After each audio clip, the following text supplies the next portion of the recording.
Hello students, बेटे हुण तुहानूं सब नूं पता है कि अपने जुलाई दे विच पेपर शुरू हो जाने हैं ना। सो मैं उहदे लई कोशिश कीती है कि तुहाडी क्विक रिवीजन कराई जाए ताकि तुसी ये वाला जिहड़ा फर्स्ट यूनिट है वो अच्छी तरह कर लो। ठीक है, मैं की करांगी, पहला मैं स्क्रीन के उपर तुहानूं क्वेश्चनस दिखावांगी। तुसी सारिਆਂ ने अपनी स्क्रीन पॉज करके अपनी कॉपी ते नोट कर लेने हैं। ठीक है बेटे, कॉपी ते नोट करन तो बाद फिर मैं उस तो बाद तुहानूं दिखाया जाएगा एक एक क्वेश्चन का आंसर। ठीक है ना बेटा, फिर तुसी वो आंसर सुनने हैं तो देखना है कि तुहानूं सच्ची आंदे सी वो क्वेश्चन, जे नहीं आंदे सी उन्होंने लर्न कर लो। इस तरह बेटा तुहाडा फर्स्ट यूनिट जिहड़ा है वो कंप्लीटली रिवाइज हो जाएगा। देखो जिहड़े तो वड्डे आर्टिकल्स है वो तो तुसी वही करने हैं वीडियोज़ देख के, तुहानूं पता है ना वड्डे किहड़े बनते हैं। बाकी छोटे क्वेश्चन जिहड़े हैं वो थोड़ी जी मैं कोशिश की है कि जल्दी जल्दी जिन्नी जल्दी हो सकता है उस यूनिट नूं मैं समराइज़ करना। सो सारिਆਂ ने वो सुननी है वीडियो। ओके बेटा, थैंक यू। हाँ जी बेटे, तुहाडी स्क्रीन ते जिहड़े क्वेश्चनस आ रहे हैं तुसी सारे इसनूं अपनी कॉपी ते नोट डाउन कर लो। स्क्रीन नूं थोड़ी देर पॉज करके क्वेश्चन उतार लो। ओके बेटा, write down unit of electric field, then directions draw करनियां ने पॉजिटिव नैगेटिव चार्ज करके इलैक्ट्रिक फील्ड दियां, दैन टू प्रॉपर्टीज़ दसनियां ने इलैक्ट्रिक लाइन्स ऑफ फोर्स दियां। Next is two electric lines can never intersect the reason दसना है। Define dipole, ideal dipole, dipole moment and its units. What is relation between E axial and E equatorial? Next beta, define electric flux, give its units. State Gauss theorem. What is Gaussian surface? Write down limitations of Coulomb's law. What is E inside electric shell? And then define potential at a point, its units, relation between electric field and potential. Is potential scalar or vector? What is equipotential surface? Okay, write down these questions. What are dielectrics? Give examples. What is electrostatic shielding? Define capacitance and give its units. What is effect of introducing conducting and dielectric slab in parallel plate capacitor? Then C1, C2, C3 are in parallel and series combination. What is the result?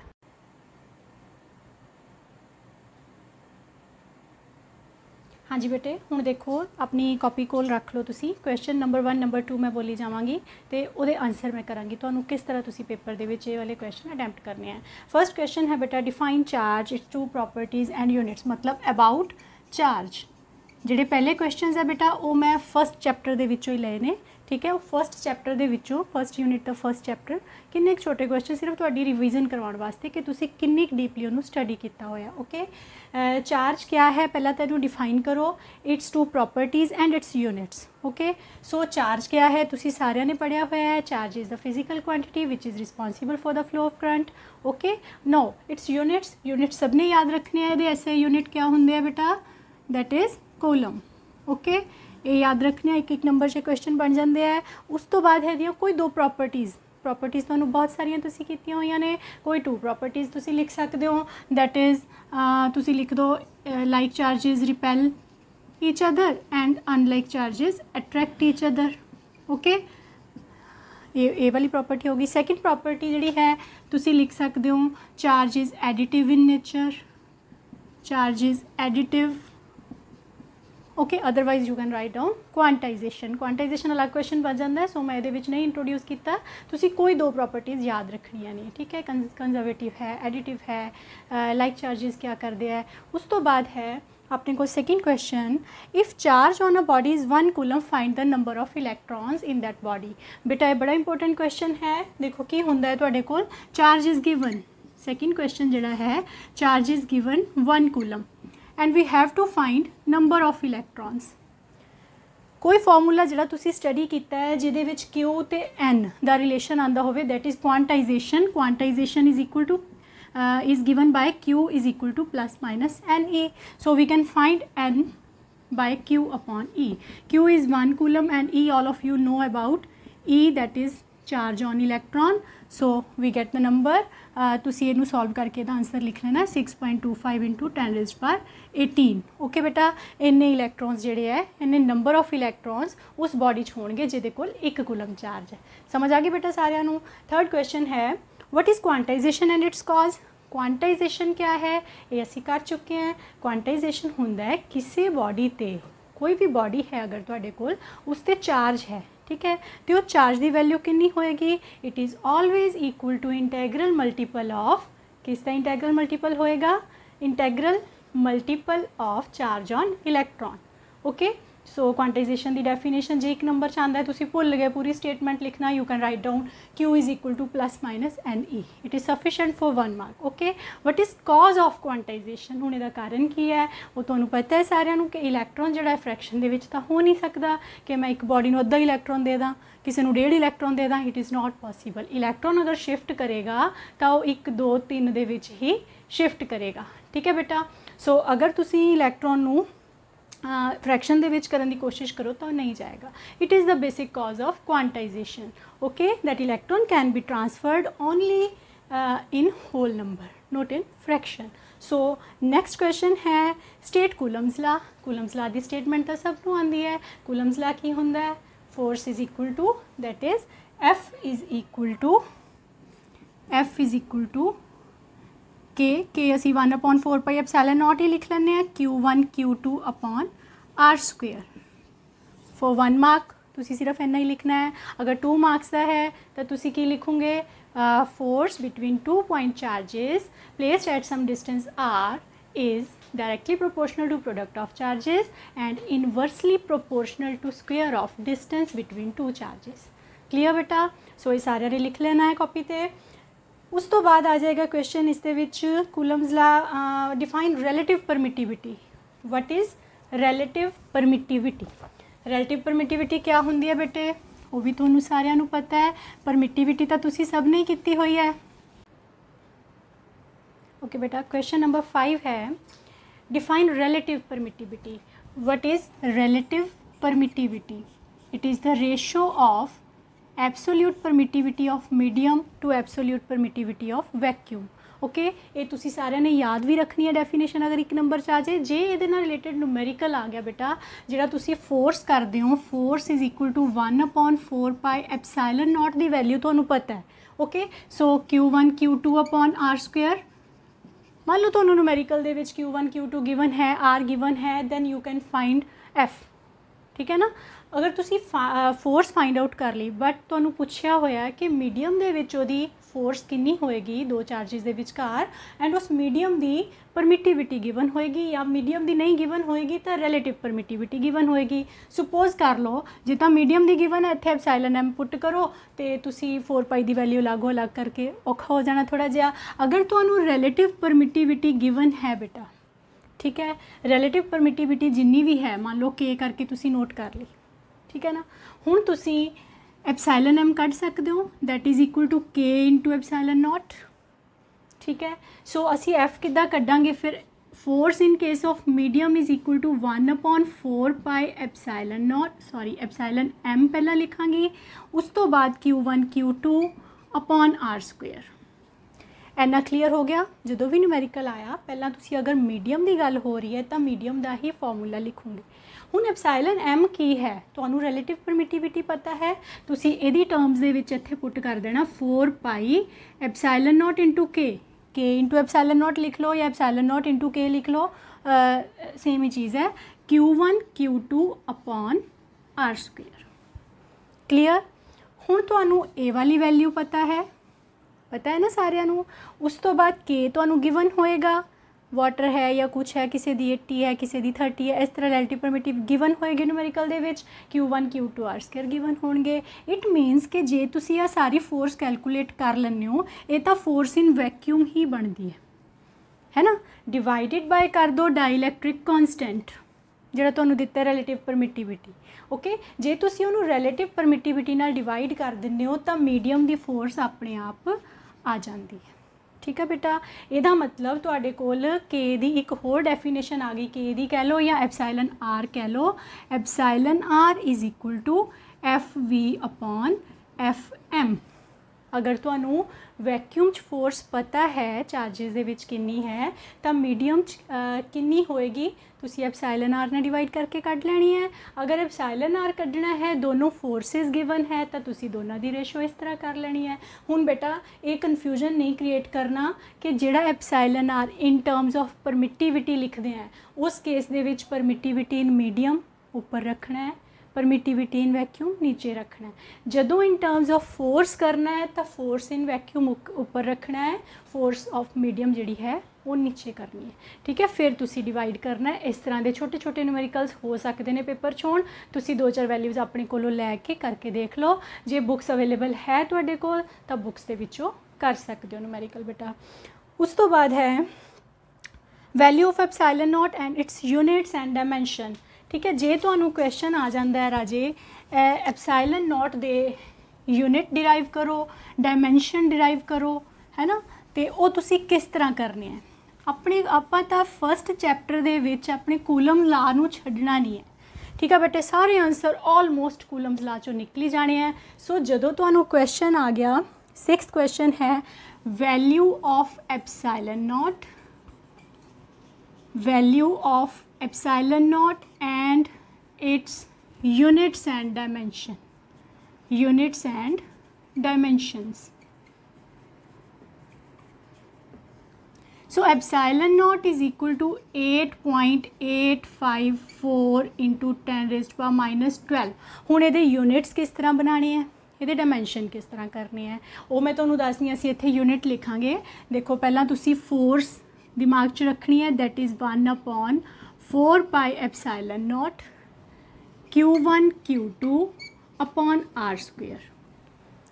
असी कदे unit कढ़ने epsilon not ते। तुसी इस term नूं उपर लै जाओ, 4 पाई epsilon not इधर चला गया, एफ नूं तुसी इधर लै जाओ, Q1 Q2 upon R square हो गया।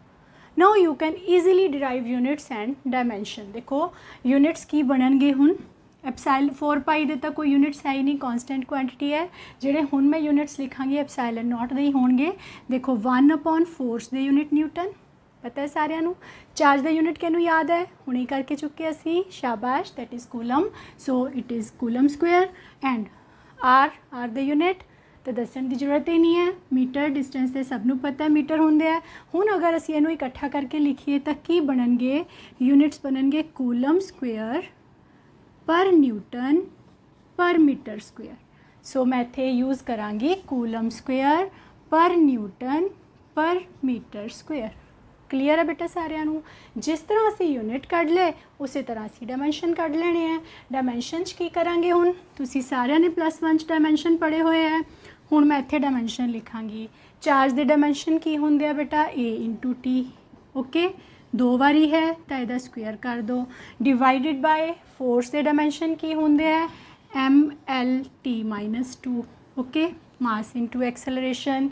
नेक्स्ट है R है सिंपल डिस्टेंस, L स्क्वेयर आ गया। क्लीयर है सारिਆਂ ਨੂੰ। हुण असी की करना है A × T, M जिहड़ा है सिंगल टाइम है, सो M आ गया -1, L हो गया 1 + 2 3, नीचे है तो -3, दैन T -2 + 2, -2 ने भी ऊपर जाके प्लस हो जाना है, सो ये बन गया 4। ओके, A है तुहाडा 1 time. These are the dimensions of permittivity। Okay, कर सकते हो सारे बच्चे। जे डेरीवेशन आ जाती है बेटा तुसी 3 नंबर च वो भी अटैम्प्ट कर सकते हो।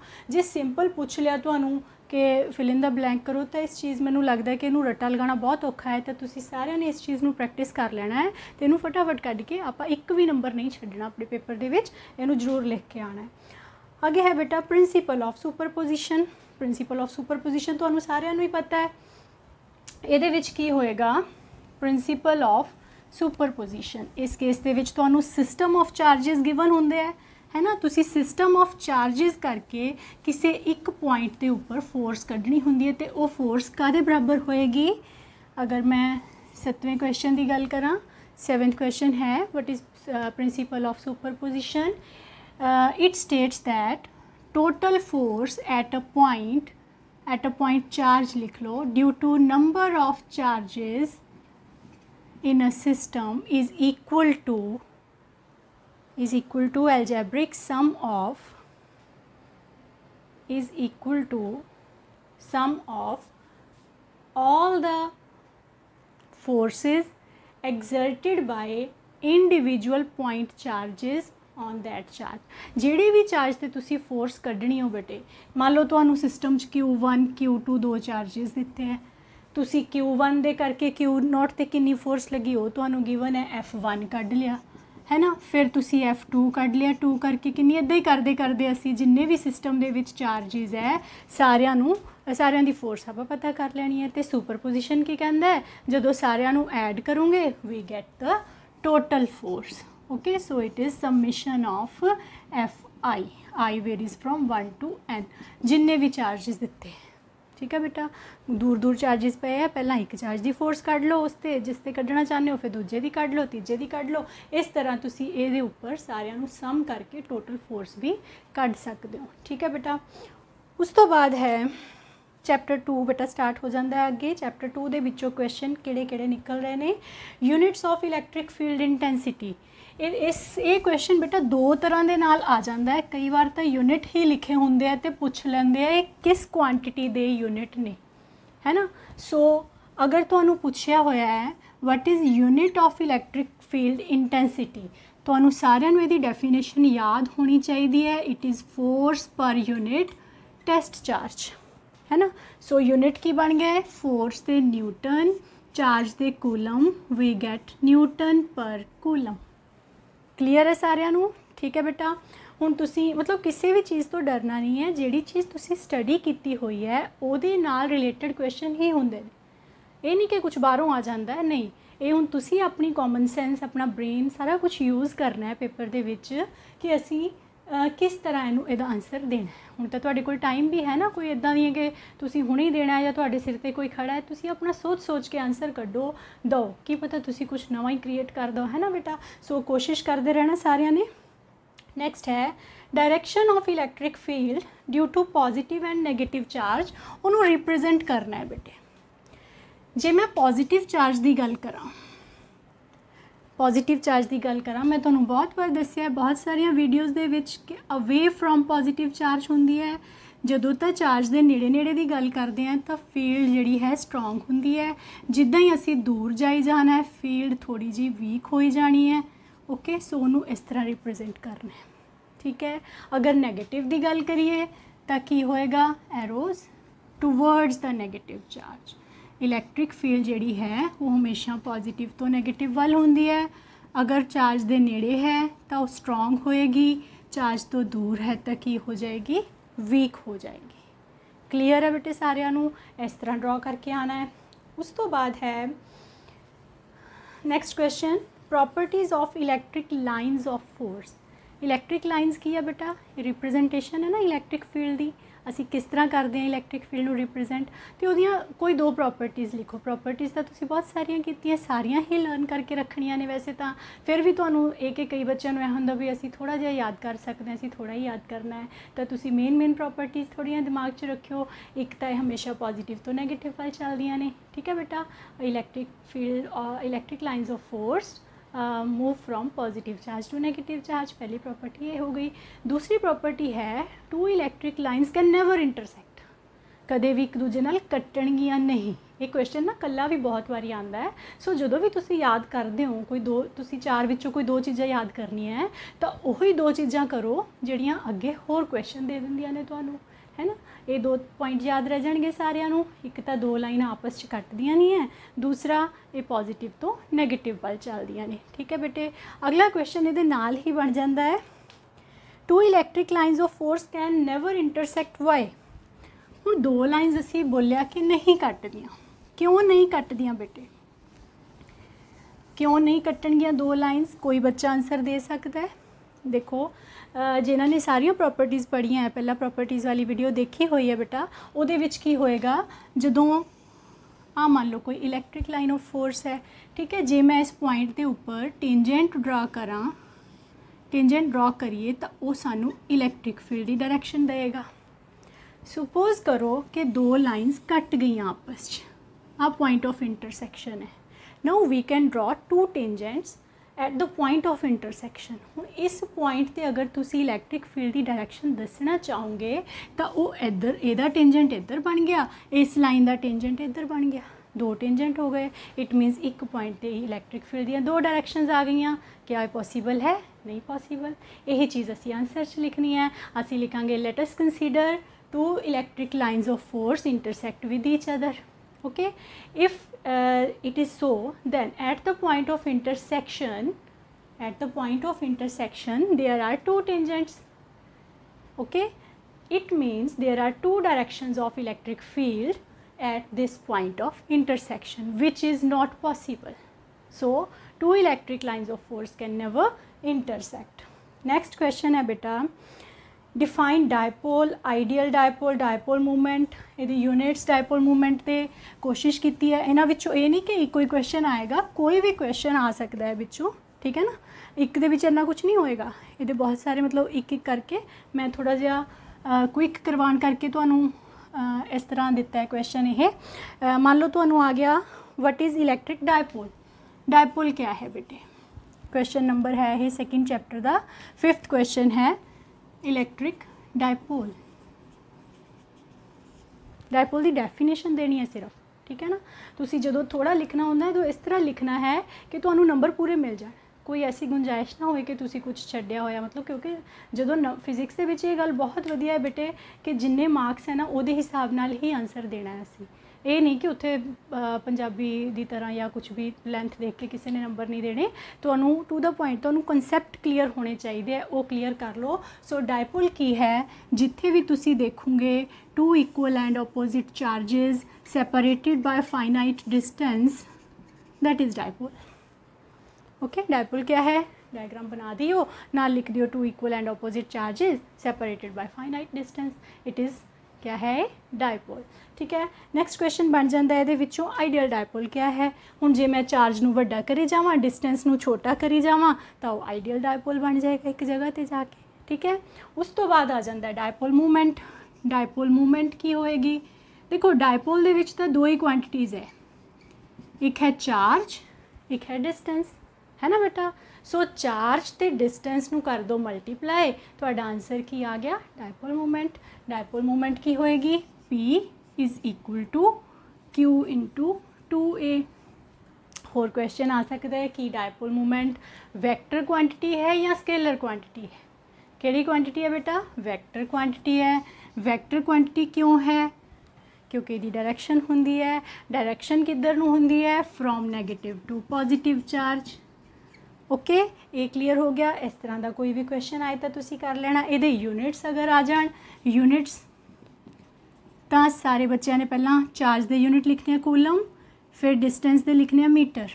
बेटे कई बार ना ऑप्शन दे विच इस तरह पाया होंदा है, यूनिट सेंटीमीटर है, कूलम मीटर है, मिली कूलम है, देखो सारा कुछ सेम सेम लगता होंदा भी किहड़े यूनिट है, पता ही नहीं चलता। जे तो C ते M ऑलमोस्ट सेम साइज़ के पाए हुए है, दैट इज़ सेंटीमीटर। ओके, वो रॉन्ग है। ओके ना, दैन अगर तुहानूं इस तरह C वड्डा M छोटा पाया, फिर वो कूलम मीटर है बेटे। ठीक है ना बेटे, ये ध्यान रखना है, कूलम मीटर। जे तुहानूं MC पाता, कई बच्चे की सोचते हैं MC है या CM है, मल्टीप्लाई की फ़र्क पैंदा, बट इत्थे फ़र्क पैंदा बेटा, इट इज़ मिली कूलम। ये कल्ले चार्ज के यूनिट है, जो मिली कूलम है ना, जो M अगे लग गया तो सिर्फ चार्ज के यूनिट है। सो बड़े ध्यान दे नाल आंसर देने हैं जो भी क्वेश्चन अटैम्प्ट करने हैं। उस तो बाद है बेटा साडे कोल next question 6th, what is relation between E axial and E equatorial. तुसी सारे ने वीडियोज़ मेरिया देखिया होणगियां, E एक्सियल ते E इक्टोरियल असी कढ़िया होया है ना। E axial is equal to, जे तुसी रिजल्ट ते जाओ तो 2 टाइम्स E इक्वेटोरियल आया सी। मैगनीट्यूड दे विच आपां गल करनी है, ठीक है बेटा, क्योंकि डायरैक्शनस तो P के हिसाब नाल होंदियां, इन्हां दी उल्टियां होंदियां। सो असी मॉड पाता इत्थे 2 टाइम्स इक्टोरियल लाइन नूं करूँगे तो E एट एक्सियल लाइन आ जाएगा। क्लीयर है बेटा। ये नाल चैप्टर 2 के छोटे छोटे क्वेश्चन हो गए सारे तुहाडे। बाकी मैं बार बार कह रही हूँ जिहड़े वड्डे आर्टिकल ने बेटा वो तुसी जरूर करी जाओ। तुसी आप भी देख रहे होंगे राजे, जिन्ने भी मैं क्वेश्चन हुण तक कर रही हाँ, है ना, मैं बहुत थोड़ा जिहा पोर्शन लिया है, जिन्ने भी मैं क्वेश्चन कर रही हाँ वो सारे उन्होंने जिहड़े तुसी लार्ज वड्डे वाले आर्टिकल किए हुए हैं उन्होंने विचों निकल रहे ना बेटा। सो बड़े ध्यान नाल मैं हमेशा तुहानूं कहनी है कि तुसी जो लिख लिया ना उन्होंने अपने दिमाग च भी लिख लो, ये नहीं कि कॉपी च लिखिया तो छड्ड दिता। बार बार लिखो, उन्होंने बार बार प्रैक्टिस करो, कितों कुछ भुल जाता है। तुसी वीडियो देखो, नहीं समझ आ रहा, कमेंट बॉक्स जाके कमेंट कर दो भी ये चीज़ क्लीयर नहीं है। ठीक है बेटे, we are always available to you for your study. Next है chapter number 3, define electric flux and give its units. हुण इहदे विच्चों जिहड़े इंपोर्टेंट क्वेश्चन निकलदे आ बेटा वो थोड़े जे तुहानूं दस रही हैं। फ्लक्स की होंदी है, फ्लक्स क्या है? Electric flux, it is phi. Phi है बेटा number of electric lines of force passing normally through a given surface. तुसी कोई भी क्लोज्ड सरफेस ले लो, इहदे विच्चों किन्ने number of electric field lines cross कर दियां ने, ठीक है। असी कोई क्लोज सरफेस सर्कुलर हो सकती है, थोड़ी रेक्टेंगुलर हो सकती है, ठीक है, स्क्वेयर हो सकती, कोई भी शेप है क्लोज्ड होवे ते उहदे विच्चों किन्नियां जिहड़ियां इलैक्ट्रिक फील्ड लाइन्स पास कर रही ने, दैट इज़ फ्लक्स। ओके, और फ्लक्स दे जिहड़े जे तुसी मैथेमैटिकल इहदी वैल्यू लिखो, that is electric field into D S. Dot product है, सो अगर क्वेश्चन आ गया कि फ्लक्स वैक्टर है कि स्केलर है, तुसी सारिਆਂ ने +1 किया होया कि dot product is a scalar product. Okay, तो इसका आंसर क्या आएगा? It is a scalar quantity, ठीक है, स्केलर है ये, इनू किसी ने वैक्टर नहीं लिखना। उस तो बाद ये यूनिट्स क्या ने? ये यूनिट्स ने वेबर। क्लीयर? क्लीयर है सारिਆਂ ਨੂੰ? देखो एक छोटी जी डेफिनेशन चो 3-4 क्वेश्चन निकल गए, होर भी बहुत सारे निकलते हैं। तुसी एक बारी ये वाले पेपर दे लो, जब तक असी फाइनल च जाना है ना, तुसी इन्ने क ज़्यादा एडवांस्ड हो जाना है पढ़ के फिजिक्स के विच कि तुहानूं बहुत सारे क्वेश्चन अपने आप कढ़ने आ जाने। तुसी जो बुक्स देखोगे ना, तुहानूं आंसर देने आ जाने भी हाँ जी ये तो असीं कीते होए ने, सानूं आंदे ने, है ना। नहीं तो असीं मॉडर्न की बुक, प्रदीप की बुक खोलते हैं, पिछे इन्ने सारे क्वेश्चन ने ऑब्जैक्टिव ने, उही बेटा पेपर च आंदे, ठीक है ना। जिहड़े बच्चे IIT क्लीयर करते हैं, कोई ऐ नहीं है कि वो कुछ एक्सट्रा पढ़ रहे हैं, यही चीज़ां बेसिक ने जिहड़ियां उन्होंने कंसैप्ट क्लीयर किए हुए कि क्वेश्चन कितों भी आ जाए असीं उहदा आंसर दे सकते हैं। नैक्सट है बेटा state Gauss theorem and Gaussian surface. Gaussian surface की होंदी है तो गॉस थ्योरम की है ना। गॉस थ्योरम की स्टेटमेंट तो तुसीं सब ने की हुई है, that phi is equal to 1/ε0 time total charge enclosed in the surface. और ये फ्लक्स की है, it is a flux through a closed surface, ठीक है। ये स्टेटमेंट जो लिखनी है दोबारा लिख लो। It states that electric flux through a closed surface is equal to 1/ε0 times total charge enclosed in that surface, ठीक है। उस तो बाद ये क्वेश्चन आ सकता है तुहाडे कोले तां आ गई दी स्टेटमेंट, है ना। गॉसियन सरफेस की होंदी है? गॉसियन सरफेस होंदी है जिहड़े सरफेस दे विच असीं गॉस थ्योरम अप्लाई कर सकते हैं। It is the surface in which Gauss law is applicable, that is Gaussian surface. Gaussian surface दी किसी नूं प्रॉपर्टीज़ याद है कि इहदे खासियत की होंदी है? जदों असीं गॉसियन सरफेस ड्रॉ करते हैं तो असीं किहड़ियां गल्लां ध्यान च रखणियां होंदियां? पहली गल तां Gaussian surface must be closed surface होनी चाहिए बेटा, ओपन तो लॉ नहीं लगेगा। ओके, दूसरा है E at every point must be symmetric, every point must be symmetric, हर जगह ते सेम होना चाहिए है। थीटा भी सेम होना चाहिए है, चलो थीटा तुसी छड़ दो हले। थर्ड है गॉसियन सरफेस जिहड़ी है जरूरी नहीं है कि सिंगल सरफेस होवे, it may be combination of surfaces, different surfaces। For example जो तुसी लाइन चार्ज का केस करते हो ना, जिथे असीं गॉस थ्योरम लगाई सी लाइन चार्ज करके इलैक्ट्रिक फील्ड कढ़न लई, उत्थे असीं सिलेंड्रिकल सरफेस लई सी, याद है ना। सिलेंड्रिकल सरफेसिस दे विच किन्ने फिर पार्ट्स हो गए गॉसियन सरफेस दे? एक तो जिहड़ा कर्व पोर्शन आ गया है ना सिलेंडर का, एक ऊपर वाला सर्कल आ गया, एक नीचे वाला सर्कल आ गया। इस तरह असी गॉस थ्योरम अप्लाई करने लिए अपनी नीड के हिसाब नाल गॉसियन सरफेस डिसाइड करते सी ते उहदे उत्ते गॉस थ्योरम अप्लाई कर रहे सी, ठीक है बेटा। नैक्सट है limitations of Coulomb's law. Limitations of Coulomb's law Gauss theorem क्यों लैके आए असी? गॉस थ्योरम क्यों जरूरत पई सानू? क्योंकि कूलम्स लॉ दे विच कुछ ना कुछ लिमिटेशन सी। तुहानूं सारिਆਂ ਨੂੰ याद है किहड़ियां लिमिटेशन सी? पहले नंबर ते एक तो सिर्फ पॉइंट चार्जिज लिए है ना, जो लंबा सारा चार्ज आ गया, जो शीट ते चार्ज आ गया, जो स्फेरिकल शैल ते चार्ज आ गया, उत्थे असी कूलम्स लॉ नहीं लगा सकते। It is valid only for point charges. Second है मूविंग चार्जिज ते नहीं लगा सकते, charges must be at rest. Coulomb law they which rest विच होने चाहिए सी चार्जिज, अगर मूव कर गया असी तां भी नहीं अप्लाई कर सकते, ठीक है ना। सो असी उहदा तो हल लभ लिया कि पॉइंट चार्ज है, असी उन्होंने की किया गॉस थ्योरम दे नाल वड्डे चार्जिज लिए भी ਕੱਢ ਸਕਦੇ ਹਾਂ अपनी फील्ड या फोर्स। ठीक है बेटे, ओके। उस तो बाद है inside the electric shell E दी वैल्यू कितनी होंगी है। शैल वाला आर्टिकल जोड़े बच्चों ने किया 1 नंबर का क्वेश्चन निकलिया ना, अंदर कितनी वैल्यू है, 0 है बेटा। 1 नंबर के क्वेश्चन च राजे ध्यान रखियो मैक्सीमम क्वेश्चन का आंसर ना 0 होंदा। हुण क्यों होंदा वो तुसीं अपने दिमाग च रखना है कि वह आंसर जो पूछ लैन वाई तो तुहानूं पता होवे। उस तो बाद है next chapter potential. Potential at a point नूं डिफाइन करो तो ये यूनिट्स लिखो। पोटेंशियल एट अ पॉइंट इनू डिफाइन भी करना है तो ये यूनिट्स भी लिखने हैं। पोटेंशियल की तुहानूं डेफिनेशन बड़ी अच्छी तरह करवाई हुई है बेटा। पोटेंशियल की होंदा है, it is the work done to move a charge from infinity to its present position. ठीक है, work done on unit charge. कोई यूनिट चार्ज है, ठीक है, मान लो पावर स्टेशन पर पे है, एक यूनिट चार्ज है पावर स्टेशन पर पे है, मैं इस पॉइंट पर पोटेंशियल कढ़ना चाहती हूँ, मैं उन्होंने पावर स्टेशन तो इत्थे तक लियाण लई जिन्ना वर्क किया divided by that unit charge ले रही हैं तो डिवाइड भी खत्म हो जाएगा, वर्क डन हो गया ना। To move it from infinity to that point, power station पता नहीं कितने है, इन्फिनिटी तो कंसीडर कर लो, infinity to that point, that is potential. So potential क्या है बेटे, वर्क अपॉन चार्ज।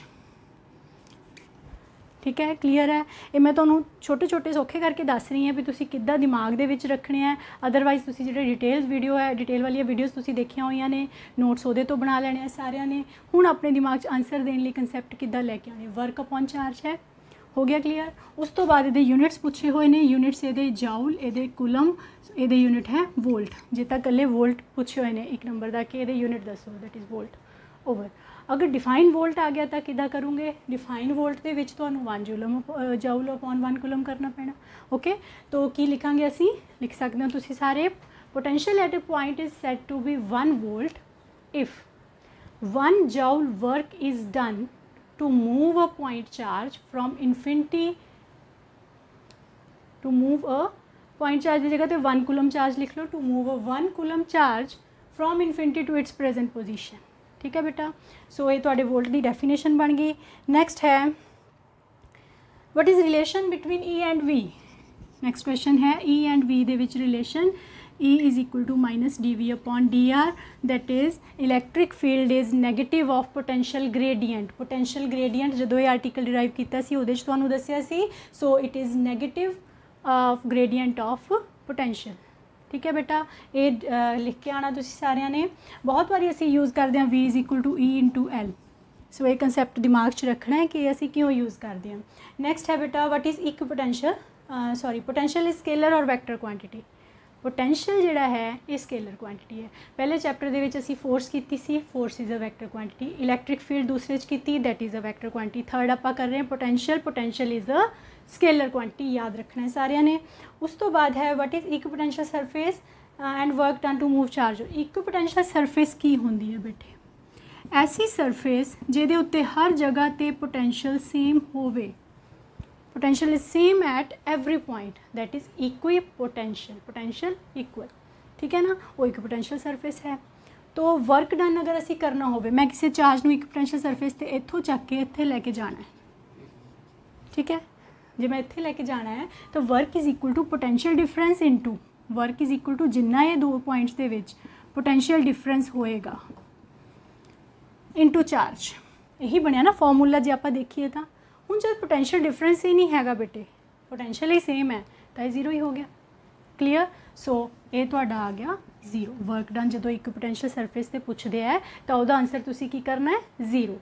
ठीक है बेटा, उस तो बाद आ गया चैप्टर नंबर 5। चैप्टर नंबर 5 दे विच भी बहुत सारे क्वेश्चन ने, ये विचों तो वड्डा भी आर्टिकल आता है ना बेटे, तुहानूं पता है सारिਆਂ ਨੂੰ, तो मैं थोड़े जे छोटे आर्टिकल दस के तुहाडा लिंक जिहा बनानी है, तुहाडा इंटरस्ट क्रिएट होवे कि जो तुसी पढ़िया उहदे विचों किस तरह क्वेश्चन आते हैं। सो उहदा पहला क्वेश्चन है डाइलैक्ट्रिक्स क्या है, दी एग्जाम्पल्स दो। तुसी कंडक्टर तो इंसूलेटर तो छोटिया क्लासां तो पढ़ते आ रहे हो, डाइलैक्ट्रिक तुहाडे लई न्यू चीज़ सी। सो डाइलैक्ट्रिक का आंसर तुसी की लिखना है, it is that substance which becomes conductor when placed in electric field। जदों असी इस ते इलैक्ट्रिक फील्ड अप्लाई करांगे इन्हें उदों कंडक्टर बन जाना, वैसे इंसूलेटर होंगे। ठीक है बेटा, ये एग्जांपल्स दे देनिया ने, अमोनीया, HCl, वाटर। ओके, नैक्सट है value of electric field in side the conductor placed in electric field या इलैक्ट्रोस्टैटिक शील्डिंग क्या है। बड़ा इंपॉर्टेंट क्वेश्चन आता होंगे जो बिजली कड़क रही है तो तुसी कार दे अंदर बैठे ज़्यादा सेफ हो या कार तो बाहर निकल के सेफ हो। तो आंसर की है, असी जो कार दे अंदर बैठे हैं असी सेफ है और कार बंद है सारी। क्यों? क्योंकि कार जिहड़ी है होलो कंडक्टर बन गई। जो तुसी बंद किया कंडक्टिंग मीडियम की बनी हुई है ना, होलो कंडक्टर हो गई। और असी कंडक्टर के केस च पढ़िया होया जिन्नी मर्जी स्ट्रॉन्ग इलैक्ट्रिक फील्ड आले दुआले आ जाए वो अंदर इलैक्ट्रिक फील्ड जीरो ही रहेगी। सो बिजली तुहाडे ते नहीं पेगी जे तुसी कार च बैठे हो, तुसी सेफ हो। It is the principle of electrostatic shielding. समझ आ गई? ओके, नेक्स्ट है बेटा capacitance and its units. Capacitance क्या है बेटे? Capacitance it is the capacity to store charge, capacity of conductor to store charge. ठीक है, ये यूनिट्स की होंगे है फैरेड। ओके, उस तो बाद है next question, effect of introduction of slabs in the capacitor. तुसी चाहे कंडक्टिंग स्लैब पा दो चाहे डाइलैक्ट्रिक स्लैब पा दो, वैसे तो पूरा आर्टिकल अच्छी तरह तैयार कर लो, बार बार लिख के दोनों आर्टिकल्स नूं। तो जिहड़ी तुहाडी कैपेसिटेंस है ना पैरेलल प्लेट्स की, वो हमेशा इनक्रीज़ ही होएगी, चाहे तुसी इत्थे कंडक्टिंग स्लैब रख दो चाहे तुसी डाइलैक्ट्रिक रख दो। ठीक है, आइदर कंडक्टिंग और डाइलैक्ट्रिक, दोनों केस दे विच कैपेसिटेंस इनक्रीज़ होएगी। क्लीयर है बेटा? नैक्सट है साडा बड़ा इंपॉर्टेंट क्वेश्चन है भी बेटे, तो C1 C2 C3 तीन कैपेसिटर दिते होंगे है ना, पैरेलल दे विच है या सीरीज़ दे विच है, वो तुसी आप देख लेना। जे तो पैरेलल च बेटा न्यूमेरिकल पोर्शन की गल करन लगी हूँ मैं इत्थे, जे तो पैरेलल दे विच है, मान लो असी C1 is equal to 2 microfarad ले लिया, C2 is equal to 3 microfarad ले लिया, C2 3 and C3 is equal to 4 microfarad ले लिया। तुसी रिजल्ट कढ़ना है। हाँ जी बेटा, सपोज करो तुहानू ये दिते हुए ने 2 3 एंड 4 माइक्रोफैरड। असी की करना है, जे तो तुहानू ये दिता है कि पैरेलल दे विच है, पैरेलल दे केस दे विच तुसी सिंपल एडिशन कर दिंदे हो, 4 3 7 2 9 माइक्रोफैरड आ गया। अगर यही कॉम्बीनेशन का असी सीरीज़ का रिलेशन कढ़ना है तो असी 1 अपॉन करके करांगे, 1/3 plus 1/4, 12 6 3 4 4 3 13/12 and answer is 12/13 microfarad. Okay, so ये तुसी जो पॉइंट बना लोगे तो तुसी देखो क्लीयर है, जो तो असी पैरेलल कंबाइन करते हैं तो साडा आंसर ज़्यादा आता है। इट मीनस जो तुसी कैपेसिटेंस वधानी है, ठीक है ना बेटा। अगर कैपेसिटेंस इनक्रीज़ करना चाहते हो तो असी कैपेसिटेंस नूं किस तरह लगावांगे? पैरेलल दे विच। जे तुसी डिक्रीज़ करना चाहते हो तो असी किस तरह उन्होंने लगावांगे? फिर उन्होंने सीरीज़ दे विच लगावांगे। क्लीयर है बेटे? चलो तुसी हुणे क्वेश्चनस दे नाल एक बार फिर अपना यूनिट बैठ के रिवाइज़ कर लो सारे का सारा। कोई चीज़ नहीं क्लीयर होंदी बेटे, तुहानूं पढ़ते पढ़ते कोई डाउट आ रहा है तो तुसी कमेंट बॉक्स के विच कमेंट कर सकते हो। ठीक है, मैं तुहाडा क्लीयर कर देंगी। ओके बेटा, थैंक यू।